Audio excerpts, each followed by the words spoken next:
Bismillahirrahmanirrahim.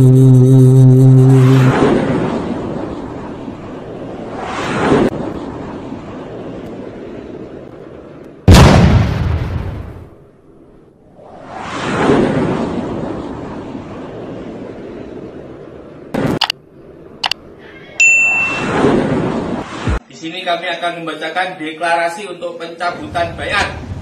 Sahabat Heril Anas TV dimanapun Anda berada di seluruh penjuru Nusantara maupun di mancanegara, semuanya telah terbuka lebar dan sulit untuk ditutupi lagi.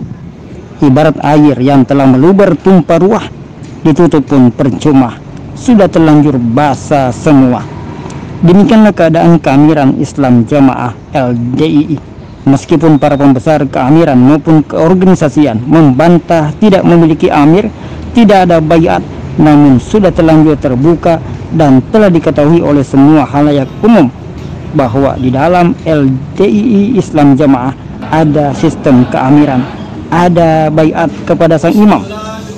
Informasi itu baik berasal dari pengakuan para mantan pengikut Islam Jamaah LDII maupun penjelasan dari para pembesar keamiran LDII itu sendiri. Berbaiat, beramir, dan bertoat adalah sistem yang mengikat kehidupan dan peribadahan seluruh pengikut Islam Jamaah LDII. Aslinya jamaah ini, yuk, orang di jamaah untuk masuk surga selamat dari neraka, isini beramir, berbaiat, bertoat karena Allah. Isini aslinya ngono kuwi, ben iki lancar di gekno organisasi. Lah ngoten lho. Biar ini lancar dengan organisasi itu ngadepi jopo yang dadaki. Semestinya aslinya organisasi ini untuk nutupi.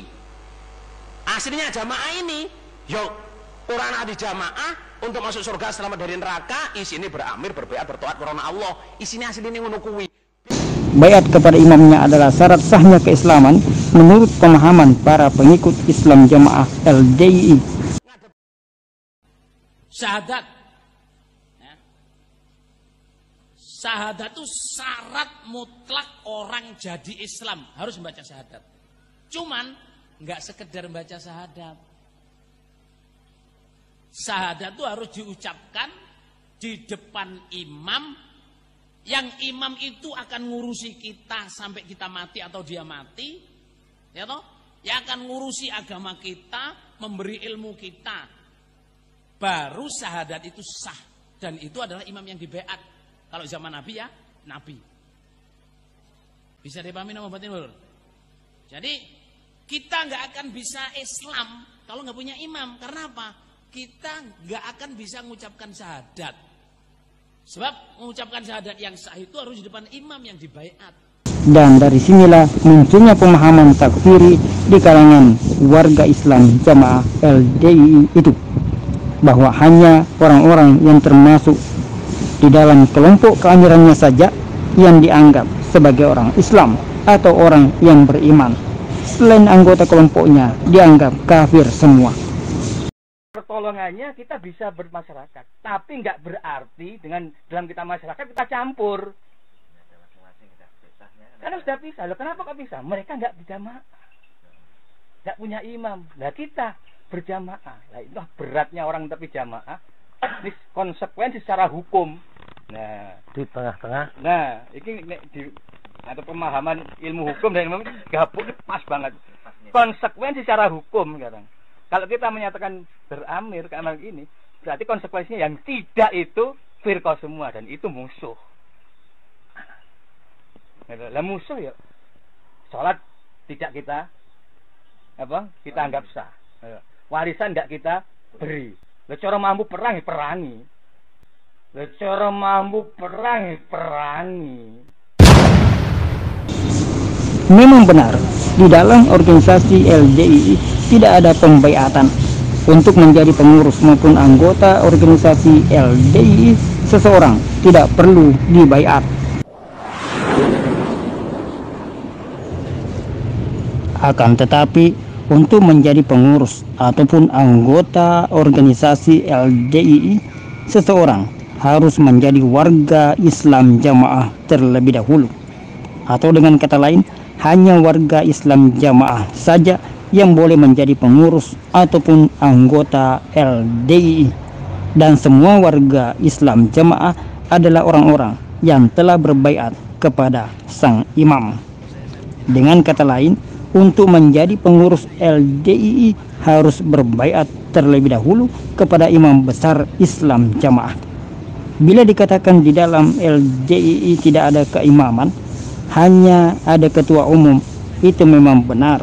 Tetapi ketua umum LDII beserta perangkat-perangkat pengurusnya itu adalah bentukan keimaman dan semuanya bergerak di bawah kendali keimaman. Apa yang kita lakukan adalah dalam kendali keimaman. Kesimpulannya sekarang saya tanyakan, organisasi di atas keimaman atau di bawah keimaman? Di bawah, alhamdulillah, jazakumullah khairan. Tapi jangan diutarakan keluar. Itu strategi ke dalamnya.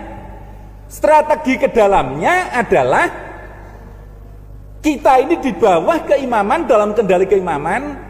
Organisasi tidak punya massa, tidak punya uang, semua hasil musyawarah dalam jamaah, tinggal mekanisme musyawarah, ngajukan keimaman, prosedur diikuti, jalan.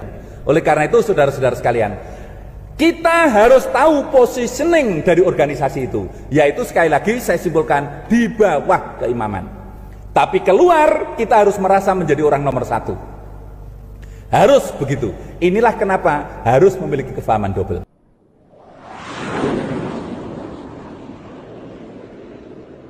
Saya ringek noni wah lur nggih. Sebenarnya kan untuk nutupi jamaah. Artinya itu gini.